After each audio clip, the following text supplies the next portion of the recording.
যদি আপনি জেনা থেকে বেঁচে থাকতে পারেন, আল্লাহ পাক আপনাকে সাক্ষাৎ মৃত্যুর হাত থেকেও বাঁচাতে পারেন। এটা আমি এমনি এমনি বলি নাই, আমি দলিল দিচ্ছি। জেনা এমন একটা পাপ, যেই পাপ থেকে যদি কোনো যুবক নিজেকে বাঁচাতে পারে, আল্লাহ পাক তাকে সাক্ষাৎ মৌতের হাত থেকেও বাঁচাতে পারবে ইনশাআল্লাহ। কিভাবে? তিন বন্ধু যাচ্ছে রাস্তা দিয়ে, হঠাৎ করে ঝড়, বন্ধু তিনজন ঢুকে গেল গুহার মধ্যে। কিসের মধ্যে? গুহায়, যে পাহাড়ি এলাকায় আপনারা থাকেন যারা, গুহার মুখ। হঠাৎ করে পাহাড়ের পাথর দিয়ে গুহার মুখটা বন্ধ হয়ে গেল। এখন খোলার কোনো অপশন নাই। সবাই বলছে এখন তিনজন, এখন তো আমরা বের হতে পারবো না। সবাই সবার নেক আমলের ওসিলা দিয়ে আল্লাহর কাছে দোয়া কর। কিসের ওসিলা দিয়ে?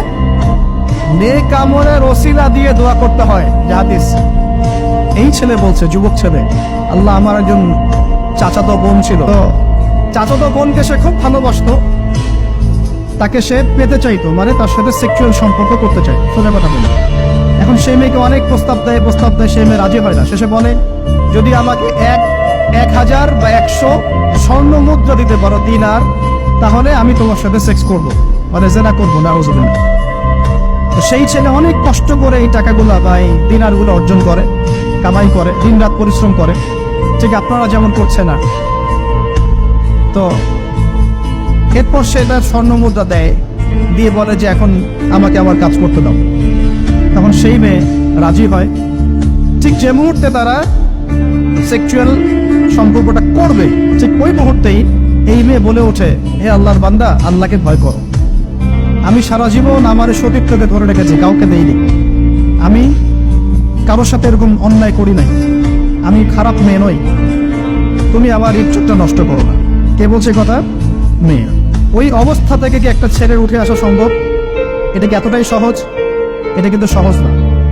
সত্যি কথা বলতে এই বিষয়টা কিন্তু এতটাও সহজ না। যারা অবিবাহিত তারা হয়তো বুঝতে পারবে না, বিবাহিতরা বুঝতে পারছে। তো ওই অবস্থা থেকে সেই টাকাগুলো না নিয়ে, সেই স্বর্ণ মুদ্রা মেয়েকে দিয়ে, ওখান থেকে সেই ছেলে উঠে আসে আল্লাহর ভয়ে। সে এখন গুহার মধ্যে আটকা পড়েছে, আল্লাহকে বলছে, আল্লাহ, ওই দিন ওই কাজ যদি তোমার সন্তুষ্টির জন্য করে থাকি, আজকে আমাকে মৃত্যুর হাত থেকে বাঁচাও। সমস্ত পাথর তপ করে সরে গেল গুহার মুখ থেকে। এটা কিন্তু কোনো গাল গল্প নয়, এটা বনু ইসরায়েলের ঘটনা, সত্য ঘটনা।